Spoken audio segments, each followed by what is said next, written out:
ஸ்ரீமத் பாகவதம் 10வது ஸ்கந்தம் கோவர்த்தன லீலா பற்றி பார்க்கலாம்.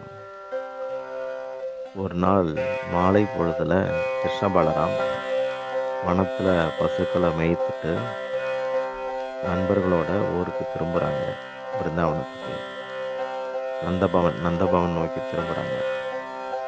அப்போ நந்த பாபா, அதாவது கிருஷ்ணருடைய அப்பா, வர்ஷானா ராதையுடைய ஊர், அந்த ஊர் போற பாதையில ஒரு கம்பம் நட்டி அதுக்கு பூஜைக்கான ஏற்பாடுகளை செய்தபடி இருக்கிறார்.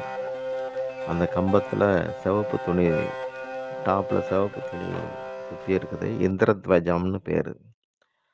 அஹ் அங்க வந்த கிருஷ்ண பலராம், கிருஷ்ணன் மட்டும் அப்ப 7 வயசு, அப்பா மடியில பாதி படுத்த மாதிரி அமர்ந்து, அப்பா இது என்ன உத்தேசத்துக்கு இப்படி செய்றீங்க, என்ன பண்ண போறீங்க, என்ன பூஜை இது, இதோடைய ரிசல்ட் என்ன, இப்படி கேள்வி மேல கேள்வி, பதில் வர்றதுக்குள்ள 5-6 கேள்வியை கேட்குறார். இந்த பூஜை எல்லாம் வேதங்கள்ல உள்ளதா, இல்லாட்டி நம்முடைய பாரம்பரியத்துல உள்ளதா, உண்மையை சொல்லுங்கப்பா அப்படின்னு சொல்லி கேட்குறார்.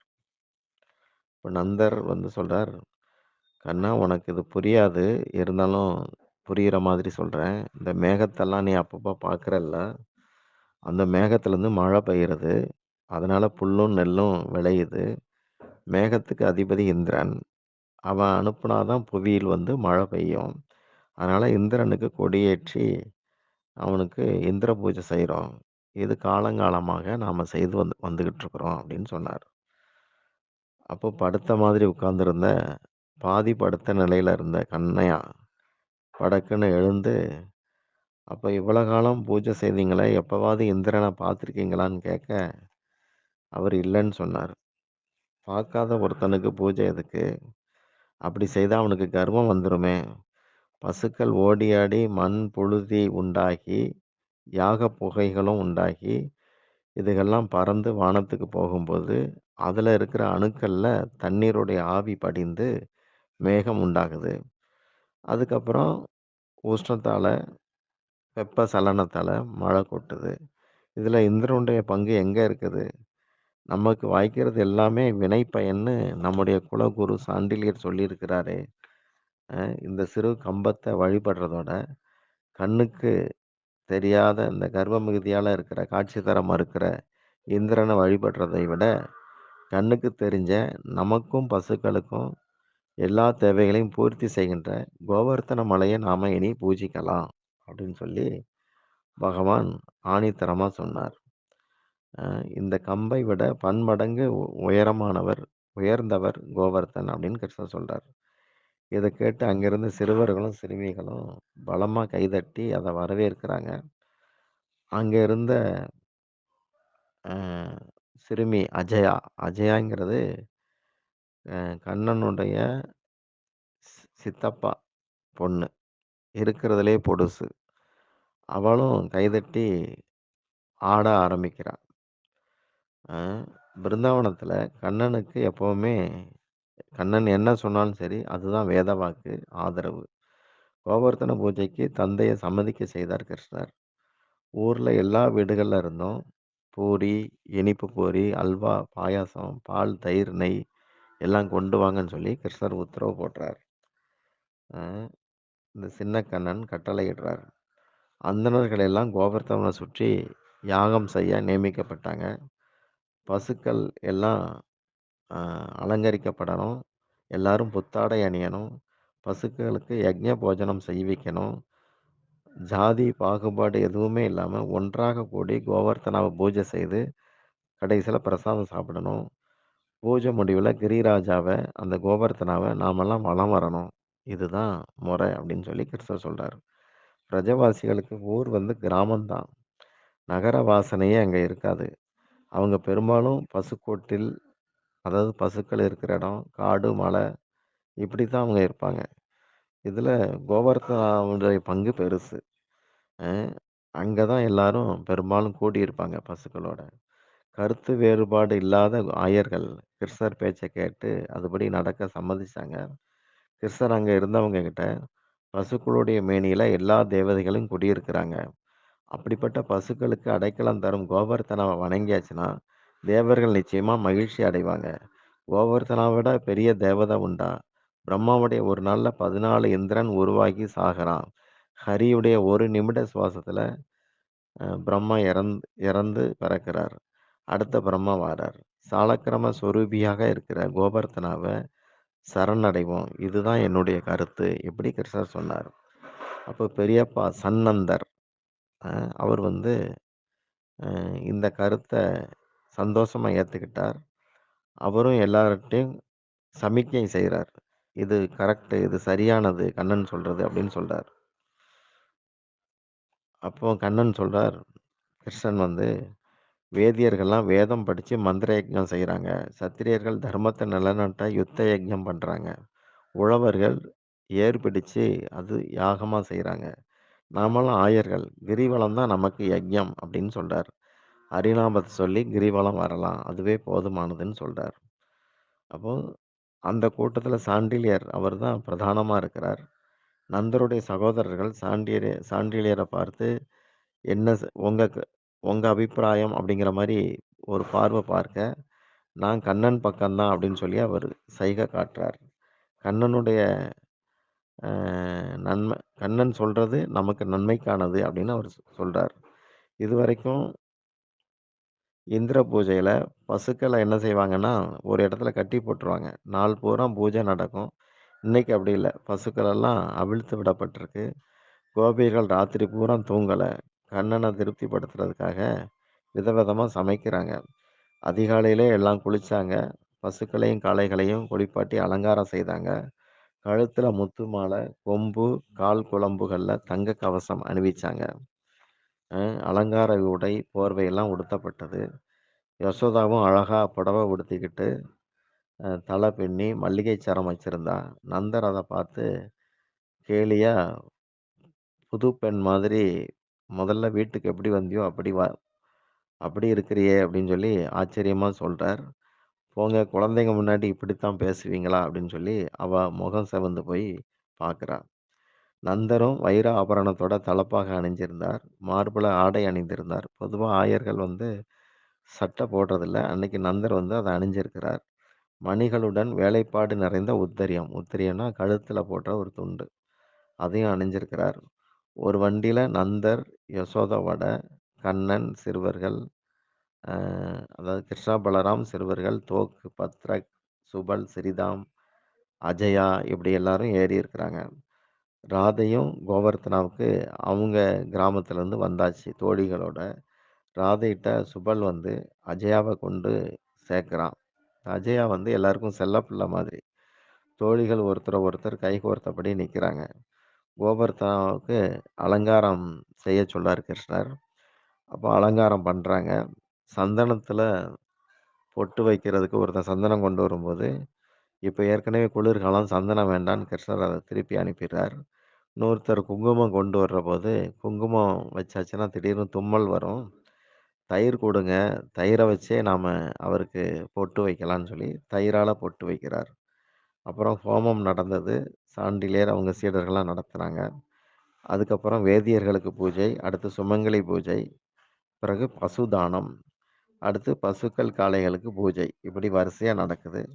பையங்களோட பூஜை செய்ய சில சிறுமிகளும் நிக்கிறாங்க. அதுல அஜயாவும் நின்னுகிட்டு இருந்தா. லலிதா வந்து அத தடுக்கிறா. பெண்கள்லாம் பூஜை செய்யக்கூடாது அப்படின்னு. இப்ப ராதா வந்து அத கண்டிக்கிறாங்க. அப்படிலாம் இல்ல. அவங்களும் செய்யலாம். அத ஏன் தடுக்கிற அப்படின்னு சொன்னா. இப்ப லலிதா வந்து கொஞ்சம் அவளுக்கு வருத்தமாயிருச்சு. தப்பு செய்துட்டோமா அப்படின்னு. இப்போ கோவர்த்தன் முன்னாடி 64 தங்க கிண்ணங்கள்ல துளசி தீர்த்தம் வைக்கப்பட்டிருக்கு. அத விசாகா வந்து எண்ணி சரியா இருக்கான்னு பார்த்துக்கிட்டு இருக்கா. கிரிராஜ் சாப்பிட்டத நீங்க நேருக்கு நேர் பார்க்கலான்னு கிருஷ்ணர் வந்து கோபர்கள்ட்ட சொல்லியிருந்தார். இப்போ நைவேத்தியம் ஆரம்பிக்கிறது. அ தானே கோவர்த்தனா உள்ள ரகசிய ரூபத்துல புகுந்தார். கிருஷ்ணரே புகுந்தார். இது யாருக்கும் தெரியாது. எல்லாரும் என்னென்ன படைக்கிறாங்களோ, அதையெல்லாம் அவரு பாட்டுக்கு கோவர்த்தனா வந்து ஒரு ரூபத்தோட இருந்து கேட்டு வாங்கி சாப்பிடுறார். ராதையும், அஜயாவும் தங்களுடைய கைகள்ல கோவர்த்தனாவுக்கு கொழுக்கட்டை கொடுக்குறாங்க. கோவர்த்தனா அத சிரிச்சுக்கிட்டே வாங்கி வாயில போட்டுக்கிட்டார். ராதையும் தோழியரும் அடுத்து திரும்பிச் செல்ல முயற்சிக்கிறாங்க. "பிரசாதம் வாங்கிட்டு போங்க" அப்படின்னு சொல்லி கோவர்த்தனா குரல் கொடுத்தார். அவங்களுக்கு ரொம்ப சந்தோஷமாயிருச்சு. ஆச்சரியத்தோட திரும்பி பார்த்தாங்க. அப்போ கோவர்த்தனா அ தன்னுடைய கைகளால அவங்களுக்கு கொழுக்கட்டை பிரசாதம் கொஞ்சம் கொஞ்சம் கொடுத்தார். அதுல ஒரு கட்டிய ராதா 2ஆ பிரிக்கும்போது உள்ள 2 கம்மல் இருந்தது. காது குண்டலம் 2 இருந்தது. அத அஜயாவுடைய காதுல இருந்த பழைய கம்மல கழட்டிட்டு, இந்த குண்டலங்கள அவளுக்கு அணிவிக்கிறார் ராதா. அப்புறம் யாரெல்லாம் நமஸ்காரம் செய்தாங்களோ, எல்லாரையும் கோவர்த்தன ஆசீர்வாதம் பண்றார். எல்லாரையும் பார்த்து கிருஷ்ணர், "நல்லபடியா வணங்குங்க. மதிக்கிறவங்கள அவர் நிச்சயம் காப்பாத்துவார். கண்மூடி அவர்ட்ட வேண்டுங்க. அதையெல்லாம் பூர்த்தி செய்வார்ன்னு" கிருஷ்ணர் குரல் கொடுத்தார். அதன்படி எல்லாரும் வேண்டுறாங்க. அப்போ இந்த அஜயாங்கிற பொண்ணும் கண்ண மூடி அ மனசுல வேண்டுறா. "ராதை எனக்கு அண்ணியாக வரணும்" அப்படின்னு வேண்டுறா. "அப்படி நடந்துச்சுன்னா, நான் தினமும் உன்ன பூஜிப்பேன்" அப்படின்னு கோவர்த்தனா கிட்ட வேண்டுறா. அப்போ லலிதா அவள மெதுவா ஒரு இடி இடிச்சு, "என்னத்த வேண்டுற? உனக்கு தான் கம்மல் குடுத்துருக்கிறார்ல, அப்புறம் என்ன?" அப்படின்னு சொல்லி சீண்டுறா. அப்போ அ அவ சொல்றா, "ராதை எனக்கு அண்ணியா வரணும்னு வேண்டுனேன்" அப்படின்னு சொல்லி. இத பக்கத்துல இருந்து ராதா அ ஒரு மாதிரி வெட்கப்பட்டா. அத கேட்டு அவளுக்கு முகம் செம்பருத்தி பூ மாதிரி சிவந்து போயிருது. அடுத்து பிரசாத சேவை நடக்குது. எல்லாரும் சாப்பிடுறாங்க. அதுக்கடுத்து ஹரிநாமம் பாடிட்டு எல்லாரும் கிரிவலம் வர்றாங்க. அ இது இது இப்படி இருக்கும்போது, ஒரு பழைய சம்பவம் ஒண்ணு இருக்கு. முன்ன பழைய அதாவது கல்பம் ஆரம்ப காலத்துல கோலோகத்துல கிருஷ்ணருடைய மார்புல இருந்து உண்டாகிய ஒரு சாலக்கிராமம். சால்மலி அப்படிங்கிற தீவுல துரோணாச்சலம் அப்படிங்கிற மலை இருந்தது. அந்த மலைக்கு புதல்வனாக பிறந்தது. அங்க தான் இருந்தார் கோவர்த்தன். இத பற்றி நாரதர் ஒரு முறை புலஸ்திய முனிவர்ட்ட சொல்ல, கைலாயத்துல வசிச்ச புலஸ்தியர், காசி, வாரணாசியில அடிக்கடி தியானம், சமாதி இந்த மாதிரி ஆன்மீக சாதனைகள்லயே மூழ்கி இருப்பவர் புலஸ்தியர். இவருடைய வம்சாவளியில தான் ராவணன் பிறந்தான். அப்போ இந்த புலஸ்தியர் காசி, வாரணாசி பகுதியில வெறும் மண்ணு தான் இருக்கு. மலைகளே இல்லையே! ஒரு கிரி இருந்தா நல்லதாச்சே! அப்படின்னு சொல்லி கோவர்த்தன கூப்பிடலான்னு முடிவு செய்தார். அப்போ அந்த சால்மலி தீவுக்கு துரோணாச்சலம் அவர் தான் தந்தை. அவர்ட்ட அனுமதி கேட்டார். அவரும் மகன் கோவர்த்தனாட்ட, "மகனே, பாரத பூமி இறைவனுக்கு பிடிச்ச இடம். அங்க போய் வா" அப்படின்னு சொல்லி அனுமதி குடுக்குறார். ரிஷி, முனிவர்கள் உன்கிட்ட தங்குவாங்க. உன்னோட அடைக்கலத்துல அவங்க இருப்பாங்கன்னு சொல்லி சொல்றார். கோவர்த்தனா அரகுர மனசோட அங்கருந்து கிளம்புறார். அப்போ புலஸ்தியர்ட்ட கோவர்த்தனர் சொல்றார், "என்ன நடுவுல எங்கேயும் வைக்கக்கூடாது. வச்சாச்சுன்னா அப்புறம் நான் அங்கேயே இருந்துருவேன்" அப்படின்னு சொன்னார். புலஸ்தியர் அ அதுக்கெல்லாம் சம்மதம் சொல்லிட்டு, கையில அந்த மலைய ரொம்ப எளிதா தூக்கிட்டு வர்றார். அப்போ கோவர்த்தனுடைய அளவு நீளம் 64 மைல், அகலம் 40 மைல், உயரம் 16 மைல். வலது கையில தான் தூக்கிட்டு வர்றார்.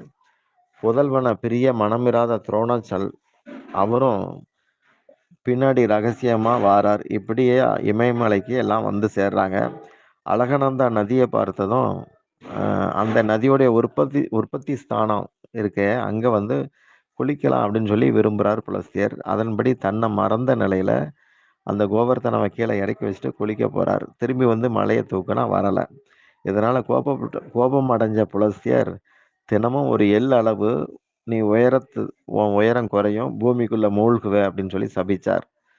கலியின் முடிவு காலத்துல சுத்தமா இல்லாம போயிருவேன்னு சொல்லி சபிக்கிறார். இப்படி கோவர்த்தனாவுக்கு ஒரு சாபம் வருது. இதற்கிடையில அடுத்த திரேதா யுகம் அடுத்து நடக்கிறபோது, ராமபிரான் இங்க பாத யாத்திரையா தமிழ்நாட்டுக்கு வந்திருந்தார். வந்துட்டு இலங்கைக்கு இவரு இங்கருந்து சேது பந்தனம்ங்கிற பாலத்த கட்ட முயற்சிக்கிறார். அப்போ பாறைகள் இதுகளெல்லாம் குரங்குகள், வானரர்கள் எடுத்துட்டு வராங்க. அப்போ அனுமன் ஒரு பெரிய மலைய தூக்கிட்டு வந்தார். அது இந்த கோவர்த்தனா. அ இத தூக்கிட்டு வர்றார். தூக்கிட்டு வர்றபோது பாலம் வேலை பூர்த்தி ஆயிருச்சு. எல்லாம் எடுத்தத அங்கங்க வச்சுருங்க போதும்ன்னு சொல்லி, ஒரு அம்பு மூலமாக தகவல் கொடுத்தார் ராமபிரான். அதன்படி தூக்கிட்டு வந்த கோவர்த்தனாவ அனுமன் என்ன செய்தார்? பிருந்தாவனத்திலே வச்சுட்டார். பிருந்தாவனத்தில எதிர்காலத்தில பிருந்தாவனம் அங்க வரப்போகுதுன்னு தெரிஞ்சு அங்க வைக்கிறார். அப்போ கோவர்த்தனா கண் கலங்குறான். கண் கலங்கி பெருமூச்சு விட்டான். அனுமன் வந்து, "யாரப்பா நீன்னு?" கேட்டார். "நான் மலைகளின் அரசன் கோவர்த்தனா. ஒரு நல்ல பக்தனுடைய திருக்கரம் என் மேல பட்டுச்சே. பகவானுடைய கையும் படும்ன்னு நான் விரும்பினேன். ஆனா அது நடக்காம போச்சேன்னு" சொல்லி வருத்தப்பட்டான். இத வந்து ராமபிரான்ட்ட அனுமன் வந்து பிற்காலத்துல சொன்னார். அப்போ ராமபிரான் சொன்னார், "அ உன்னுடைய கரம் பட்டிருக்கு, என் கரம் படணும்னு அவன் ஆசைப்பட்டான். ஒரு ஒரு தடவ என்ன, 1 வாரத்துக்கு நான் அவன தூக்கி பிடிக்கிறேன்னு" சொல்லி ராமபிரான் ஒரு அனுக்கிரகம் செய்தார். அதன்படி கிருஷ்ண லீலையில வந்து 1 வாரம் தூக்கி பிடிக்கிறார். இது ஒரு தனி சம்பவம். இப்போ கோவர்த்தனா பிருந்தாவனத்துல ரொம்ப மகிழ்ச்சியா இருக்கிறார். கர்ப்பத்துல இருந்த இந்திரன் அ நெறையா மேகங்கள உழக்க மாதிரி மழை பெய்ய சொல்லி உத்தரவு போட்டான். யானை துதிக்க மாதிரிலாம் மழைத்துளிகள் கட்டி கட்டியா வந்து விழுந்தது. அவன் வந்து தன்னை அவமதிச்சிருக்கிறாங்கன்னு அவனுக்கு ஒரு கடுப்பு இருக்குது.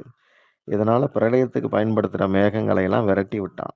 அ பிரஜத்த நாசம் பண்ணணும். அ அங்க இருக்கிற செல்வங்களை எல்லாம் மூழ்கடிங்க, பசுக்கள கொல்லுங்க. நீங்க இதெல்லாம் செய்துட்டு இருங்க, நான் பின்னாடி வர்றேன் அப்படின்னு சொல்லியிருந்தான். அப்பவே ஐராவதத்துக்கு இந்திரன் மேல கொஞ்சம் கோபம் தான். ஆனா கண்ணனே தண்டிக்கட்டும்னு சொல்லி அது அமைதியா இருந்தது. பிருந்தாவனத்துல இப்போ அவன் உத்தரவுப்படி பெரிய பெரிய மழை அ கட்டி கட்டியா விழுந்துகிட்டு இருக்கு. ஆனா மக்கள் எல்லாம் பயந்து கிருஷ்ணனை நோக்கி தான் ஓடி வந்தாங்க. யாரும் இந்திரன துதிக்கல. இது இன்னும் இந்திரனுக்கு ஆத்திரமாச்சு. கிருஷ்ணரோ ஒண்ணுமே நடக்காத மாரி அமைதியா உட்கார்ந்திருக்கிறார்.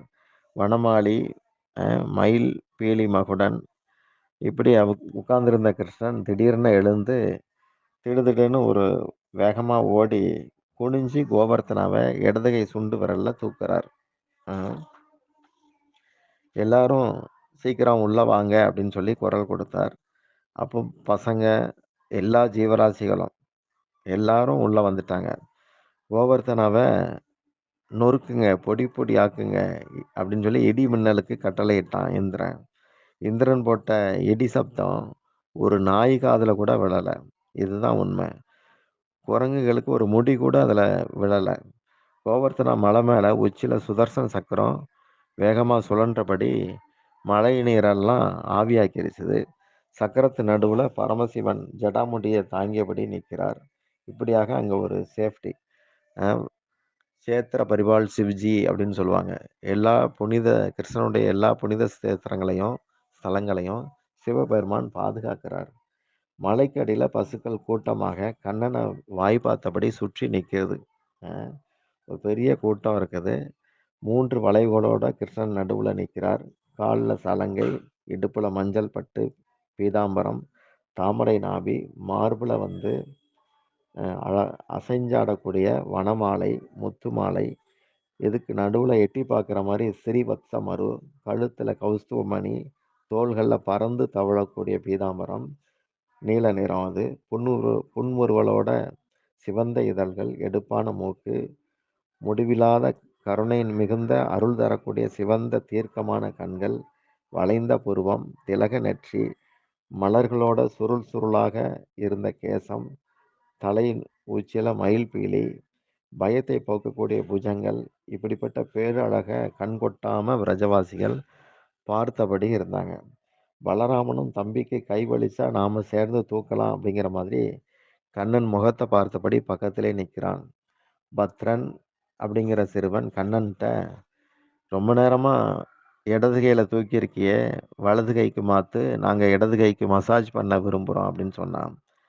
அ இடையூறு தரக்கூடிய பசி, தாகம், தூக்கம் இதுகளையெல்லாம் மறந்து அங்க இருந்த எல்லாரும் குழல் அமிர்தத்துல மூழ்கி இருக்கிறாங்க.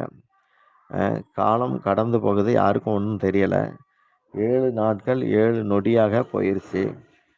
கருகருன்னு இருக்கிற பிரளய மேகங்கள் பூரா வெளிரி போய், அ அப்படி சூம்பி போய் ஒண்ணுமில்லாம போயிருது.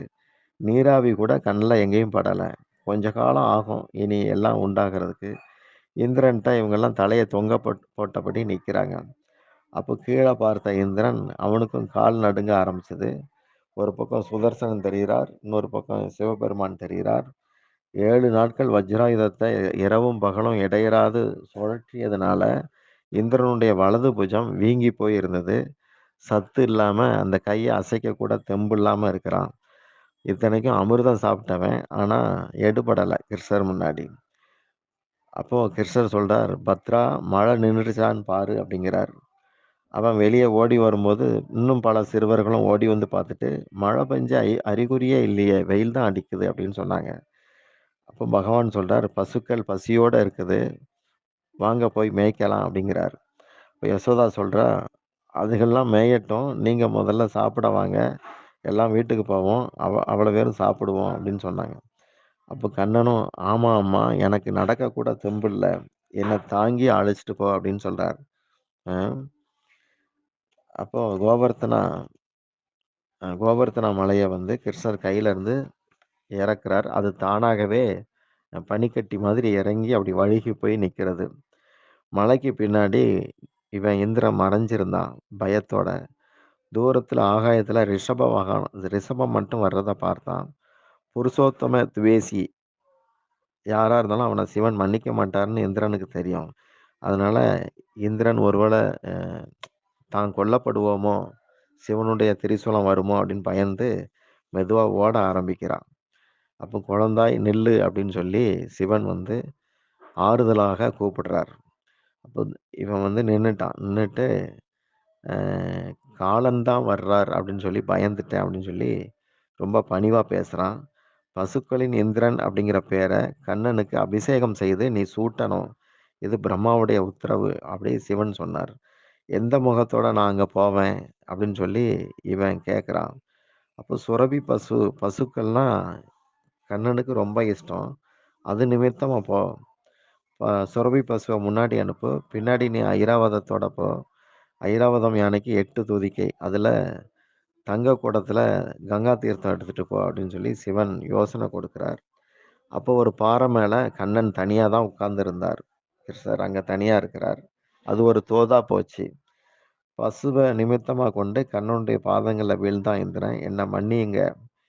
கட்டளையை மீறும் ஒழுங்கின்மைய நான் செய்துட்டேன். என்ன மன்னிச்சிருங்க அப்படின்னு சொன்னான்.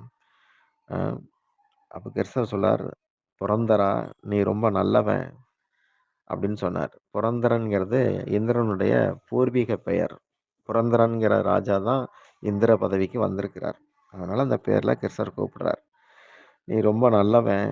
நான் வந்து தினந்தோறும் வீடு வீடா போய் வெண்ணெய் திருடிட்டு அப்படி இப்படிமா வீடு வீடா போய் ஒவ்வொருத்தரையா தரிசிப்பேன்.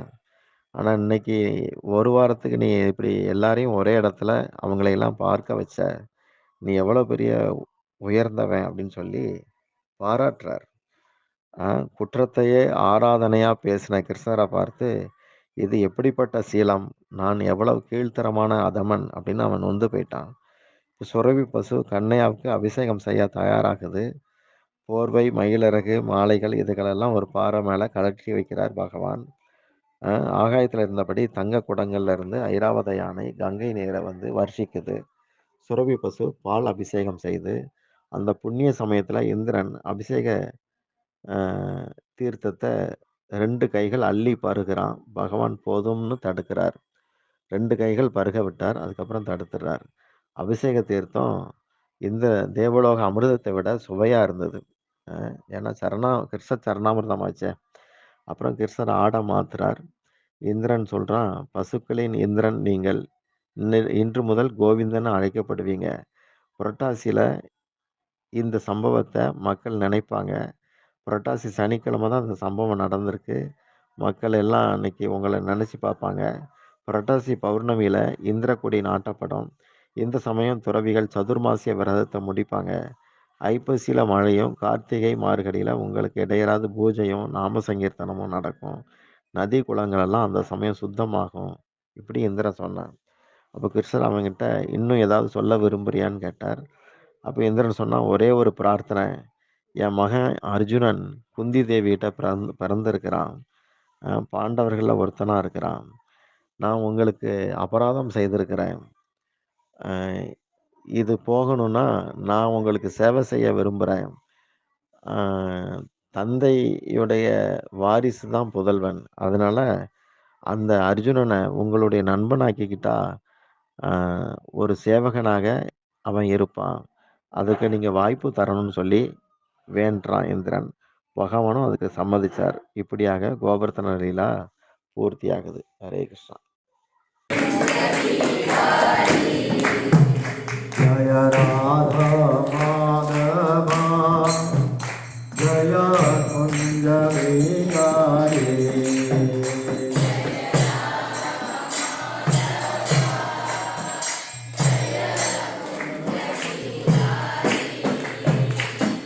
गोपी जनवल्लभा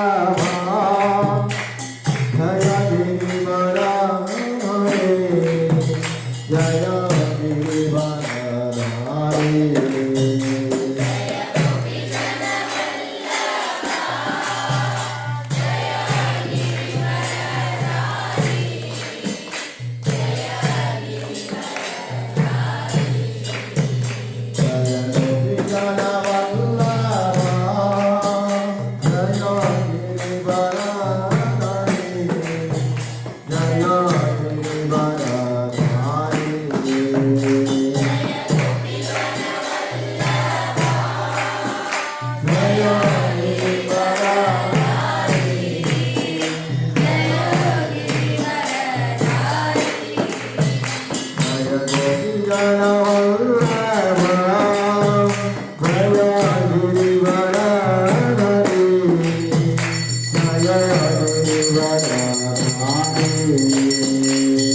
जय श्री श्री गुरु गौरंग गंधर्व गिरिधारी जो की जय जय श्री गोपीनाथ गौड़ी मठ वर्तमानाचार्य ओम इष्टपाद परमहंस परिव्राजकाचार्य श्रीमद भक्तिवेद बोधेंद्र स्वामी महाराज की जय नित्य लीला प्रविष्ट ओम इष्टपाद अष्टोत्तर सदस्य भक्ति प्रभुपुरी स्वामी महाराज की जय नित्य लीला प्रविष्ट ओम इष्टपाद अष्टोत्तर सदस्य प्रभुपाद भक्ति सिद्धांत सरस्वती गोस्वामी ठाकुर की जय नित्य लीला प्रविष्ट इष्टपाद वैष्णव श्रोमणि गौरी किशोरदास बाबाजी महाराज की जय नित्य लीला प्रविष्ट ओम इष्टपाद सच्चिदानंद भक्तिवेद ठाकुर की जय नित्य लीला प्रविष्ट ओम इष्टपाद वैष्णव सर्वोम श्री जगन्नाथ बाबाजी महाराज की जय गौड़ीय वेदांत आचार्य श्री बलदेव विद्याभूषण प्रभु की जय श्री विश्वनाथ चक्रवर्ती ठाकुर महाराज की जय श्री नरोत्तम श्रीनिवास श्यामानंद प्रभु की जय कृष्णदास कविराज गोस्वामी की जय व्यास अवतार श्री वृंदावन दास ठाकुर महाराज की जय श्री रूप सनातन भट्ट रघुनाथ श्री जीव गोपाल भट्ट दास रघुनाथ सदगोस्वामी की जय स्वरूप दामोदर राय रामानंद प्रभु गौर शक्ति वर्ग की जय। श्री कृष्ण चैतन्य प्रभु नित्यानंद श्री अद्वैत गदाधर श्रीवासादि गौर भक्त वृंद की जय। श्री नवदीप धाम श्री क्षेत्र धाम वृंदावन धाम द्वारका धाम सात धाम की जय।